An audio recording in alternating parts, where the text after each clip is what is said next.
and welcome to our channel of learning mathematics. Everything is well that ends well.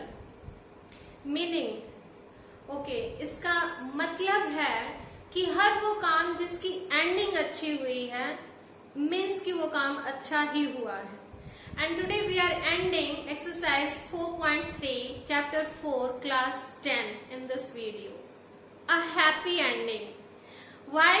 Because I think that all the previous questions of this exercise are well understood by you. But if not, then don't worry.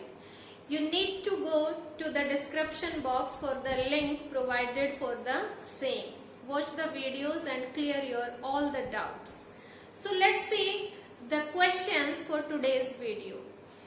These are question number 10 and 11 from the same exercise, that is exercise 4.3. Question number 10 is, an express train takes 1 hour less than a passenger train to travel 132 kilometers.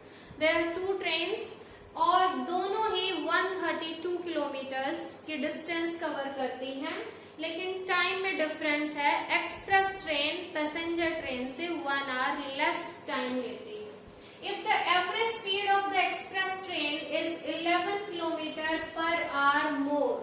आप सभी को पता है कि express train जो है वो ज्यादा फास्टली चलती हैं, तो एक्सप्रेस ट्रेन की स्पीड ज्यादा है पैसेंजर ट्रेन से. कितनी ज्यादा है? 11 किलोमीटर पर आवर ज्यादा है.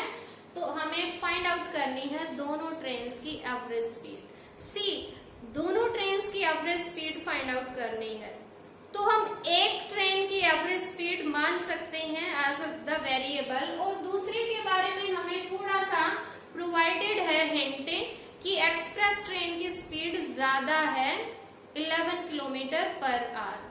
तो we can suppose the speed of passenger train and then the speed of express train would be that variable plus 11, क्योंकि वो ज्यादा है.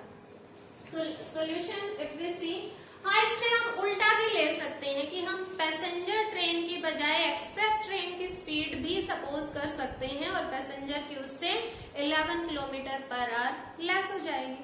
So that is up to you. So solution, let average speed की बजाय आप खाली speed भी लिख सकते हैं. Let average speed of passenger train, we are supposing passenger train, it is, हम सपोज कर रहे हैं x किलोमीटर पर आवर. ये हमने x kilometre per our suppose कर लिया. तो देयरफॉर जो एक्सप्रेस ट्रेन की स्पीड है वो इससे 11 किलोमीटर पर आवर ज्यादा है. ठीक है, therefore average speed of express train would B x plus 11 kilometre per hour. So that is given. अब सोचिए कि हमें जो एक रिलेशन गिवन है वो टाइम के बारे में है कि वो टाइम कम लेते हैं. स्पीड्स के बारे में इक्वल टू का साइन आना मुश्किल है, लेकिन हमें टाइम से इसको रिलेट करना है. अब टाइम कैसे आता है? डिस्टेंस डिवाइडेड बाय स्पीड, वहां से एक टाइम का रिलेशन आता है. ठीक है, distance covered is, both the trains are covering 132 kilometre. Distance covered by both the trains अलग अलग कर रही हैं ये कवर. ऐसा नहीं है कि मिलके 132 किलोमीटर्स कवर करती हैं. They are covering this distance separately. So distance covered is 132 kilometre. अब जो टाइम लेगी कौन सी train? Passenger train. Time taken by passenger train, क्या वो आपको नहीं पता कि वो डिस्टेंस बाय स्पीड होता है? Okay, distance is 132 kilometre. Speed है पैसेंजर ट्रेन की x किलोमीटर पर आवर, तो distance by speed will be time. So that will be 132 divided by x hours. ये घंटे में इसका टाइम आ जाएगा. इसी टाइप से time taken bye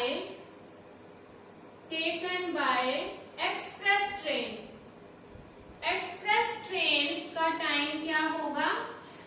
express train भी 132 किलोमीटर कवर करती है. So distance is 132 but its speed is x plus 11 kilometre per hour. So that will be x plus 11 और इतने घंटे लगेंगे एक्सप्रेस ट्रेन को.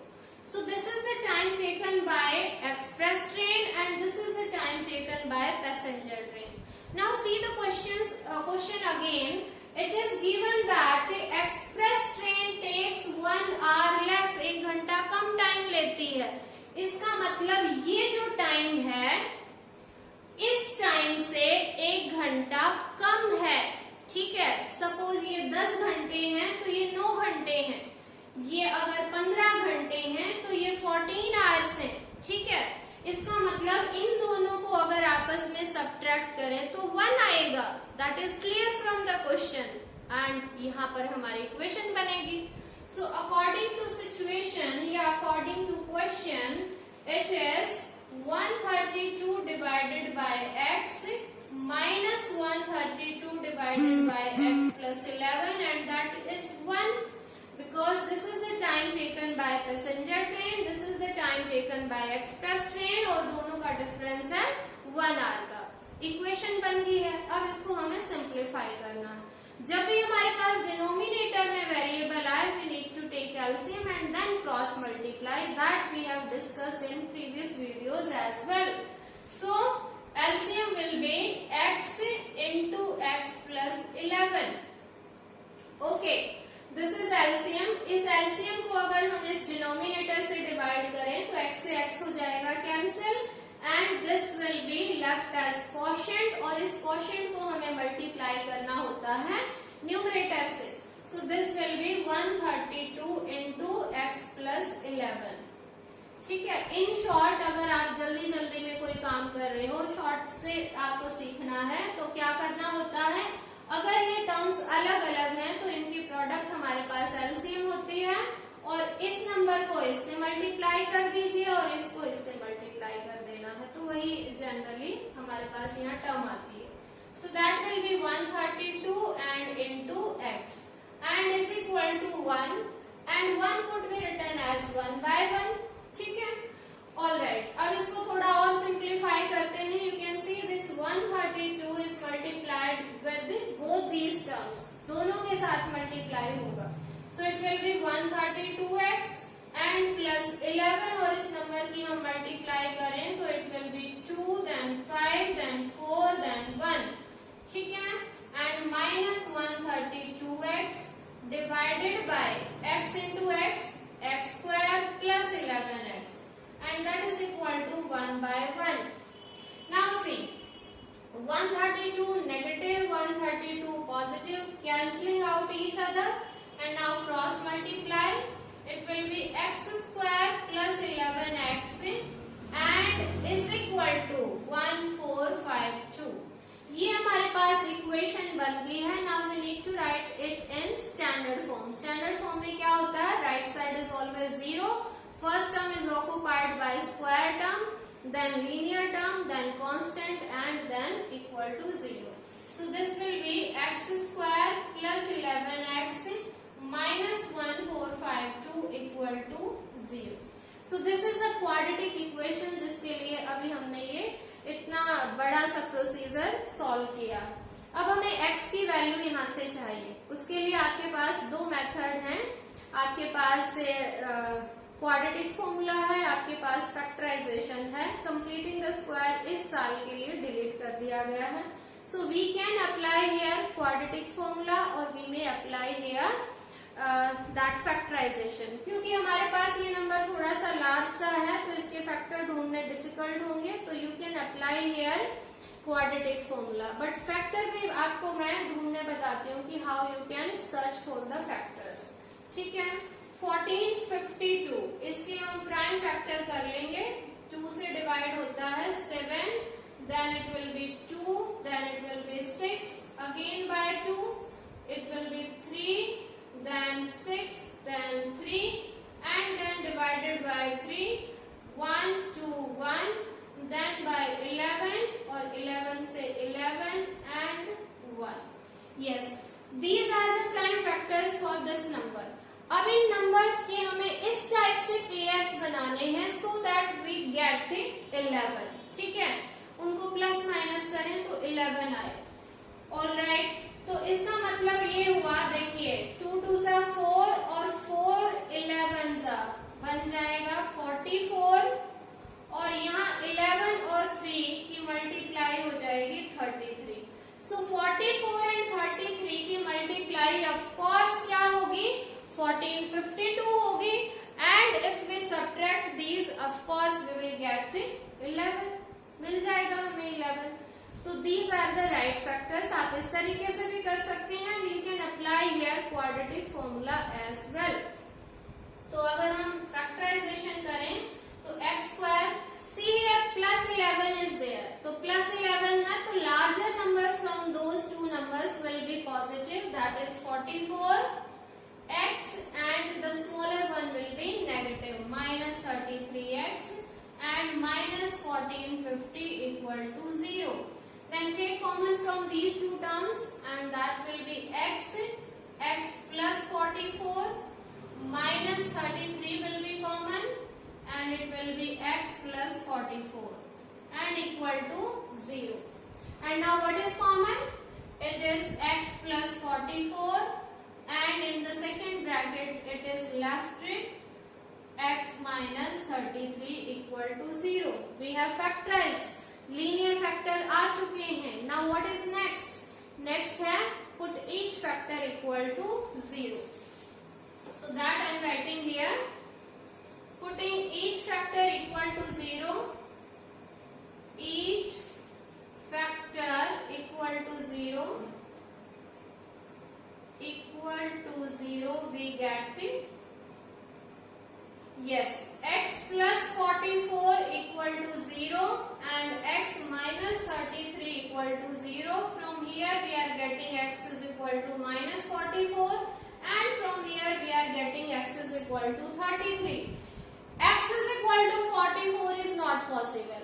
कैसे भाई, ये स्पीड है किसकी, पैसेंजर ट्रेन की. क्या नेगेटिव हो सकती है? चलो धीरे चलती है, कम चलती है, खड़ी भी है एक जगह, लेकिन नेगेटिव स्पीड कैसे हो सकती है?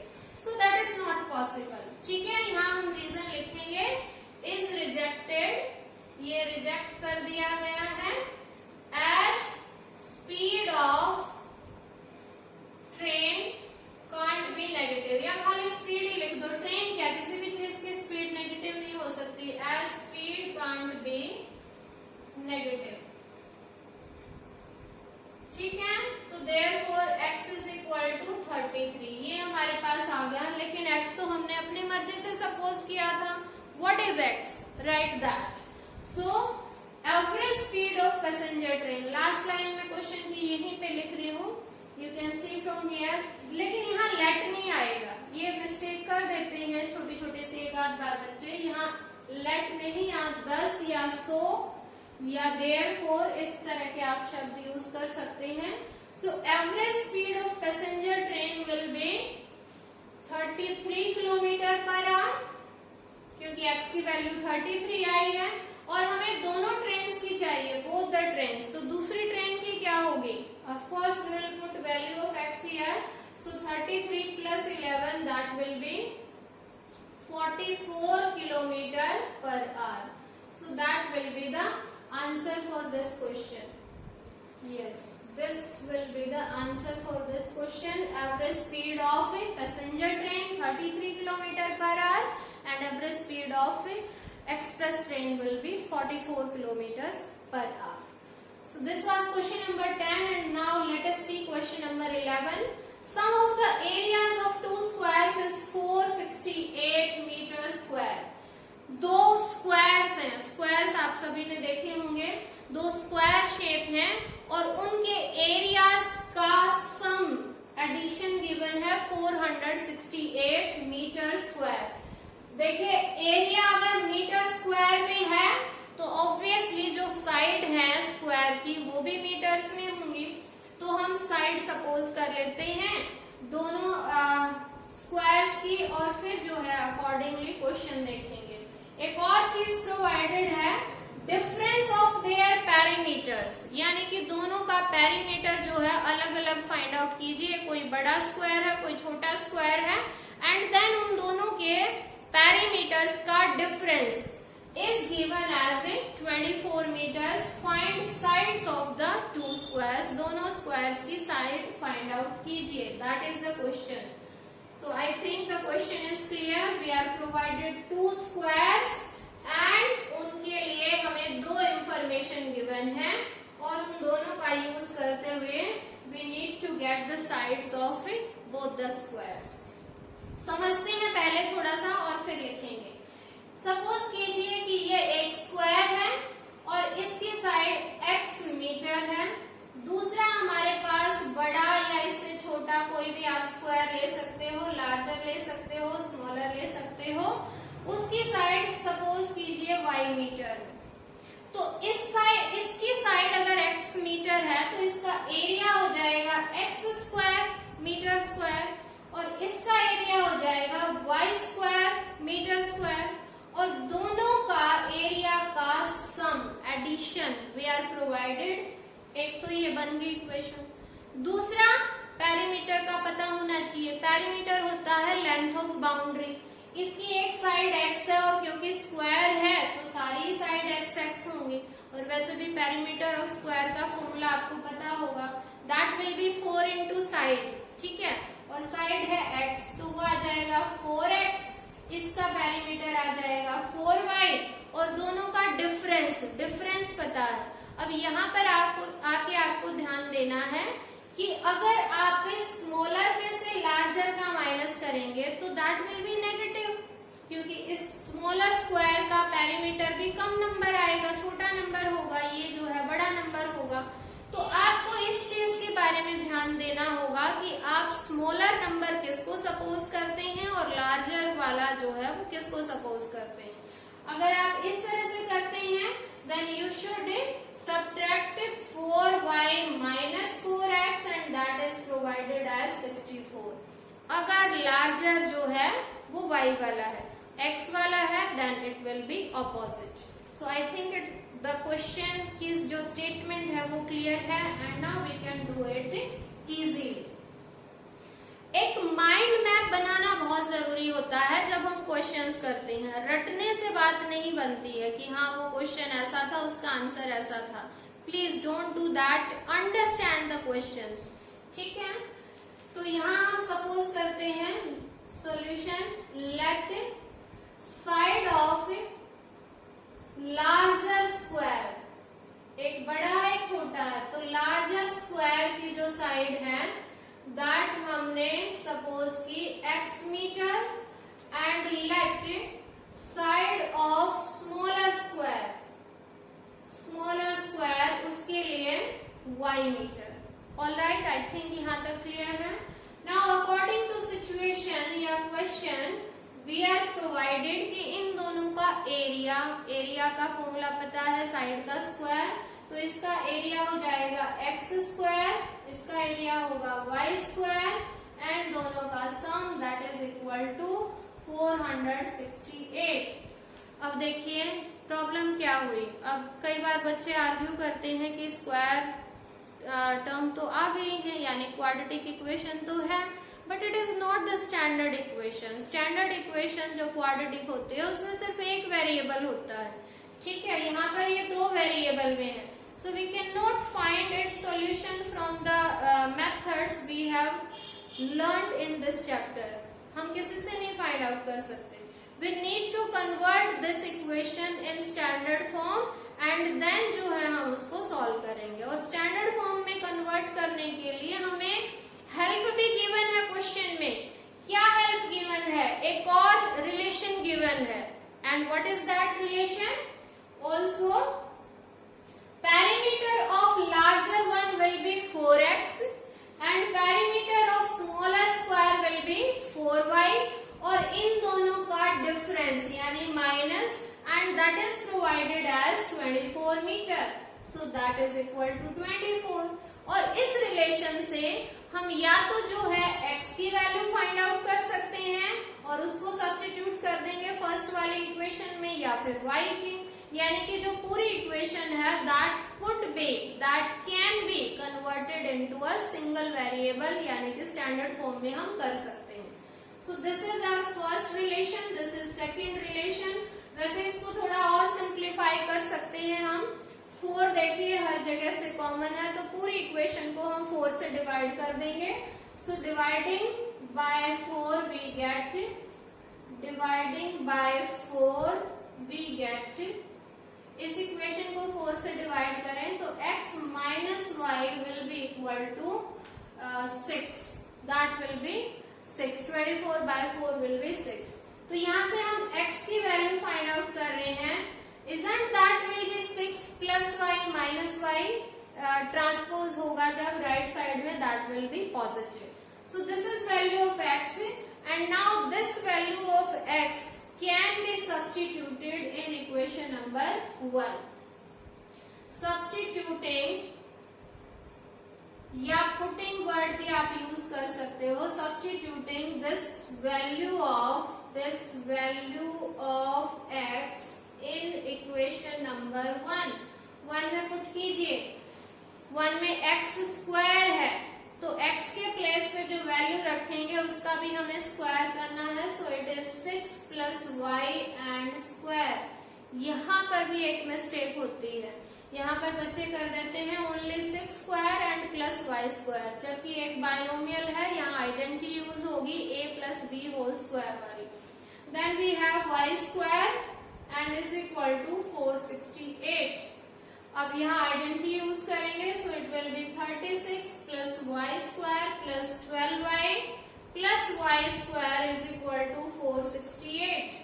y square plus y square 2y square plus 12y plus 36 and this is transferred to the left hand side minus 468 and is now 2y square and then plus 12y and then solve these and here you will get negative, then 2, then 3 and then 4. Minus 432 equal to 0.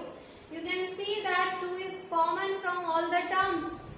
So take common, or you may say that divide all the terms by 2 and then you will get y square plus 6y minus 216 equal to 0.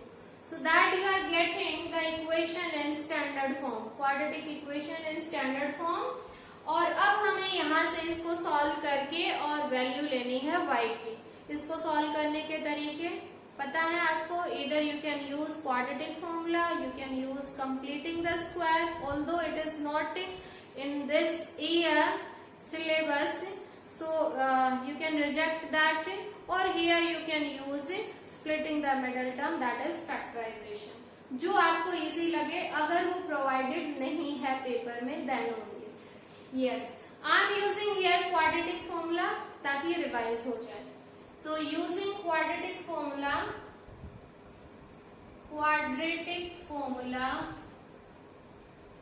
we get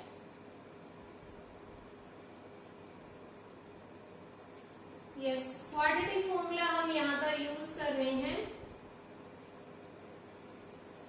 तो ABC चाहिए हमें quadratic formula के लिए. जो quadratic term है यानी square वाली term, उसका कोफिशिएंट a, जो लीनियर टर्म है उसका कोफिशिएंट b और जो कांस्टेंट टर्म है that is value of c.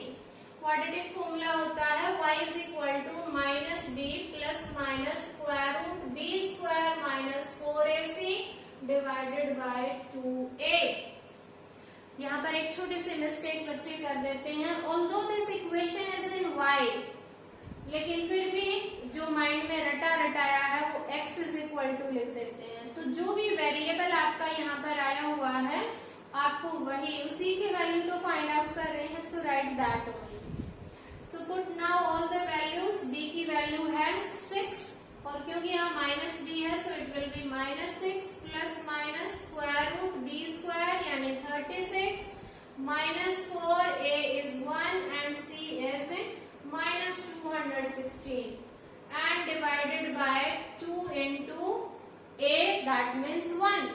So now it is minus 6 plus minus 36 and negative signs will be plus and it is 864 divided by 2. So that is minus 6 plus minus 900. Square root of 900 divided by 2. Or you may simplify plus minus 30 divided by 2. So अब हमारे पास क्या है कि दो science हैं, उनमें से एक एक करके हम दोनों को कंसीडर करेंगे. Taking positive sign, taking negative sign. Taking negative sign and here taking positive sign.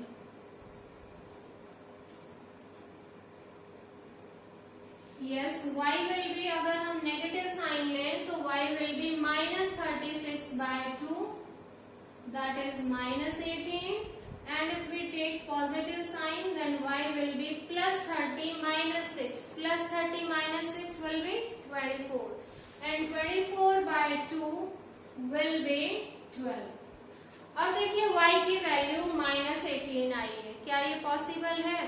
y was the side of smaller square. Side is never negative. ठीक है, तो इस वैल्यू को हम रिजेक्ट कर देंगे. ठीक है, is rejected as side of a square. Side of a square can't be negative. ये नेगेटिव नहीं हो सकती, तो इसलिए इस वैल्यू को रिजेक्ट कर देंगे. तो y की वैल्यू हमारे पास आई 12, यानी कि जो स्मॉलर स्क्वायर है उसकी साइड है 12 मीटर्स. तो देयरफॉर लास्ट लाइन में यहां लिख रही हूं साइड ऑफ वन स्क्वायर या फिर स्मॉलर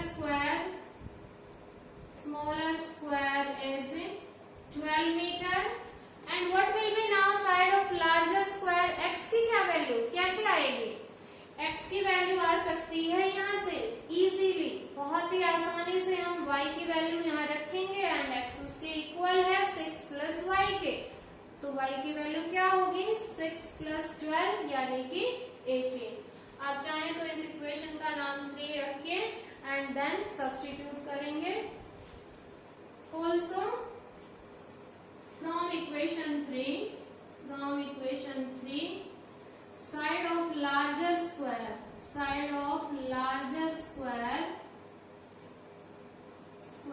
will be 18 meters. तो लार्जर की 18 मीटर है और जो स्मॉलर स्क्वायर है उसकी साइड आई है 12 मीटर. तो ये क्वेश्चन ऐसा था जो कि एक वेरिएबल में कन्वर्ट नहीं हुआ था. पहले हमने दो वेरिएबल्स में दो इक्वेशंस लिखी और उसके बाद उनको फिर वैल्यूज सब्स्टिट्यूट करके एक वेरिएबल में लेके आए. क्वेश्चन मुश्किल नहीं है, जस्ट अंडरस्टैंड दैट.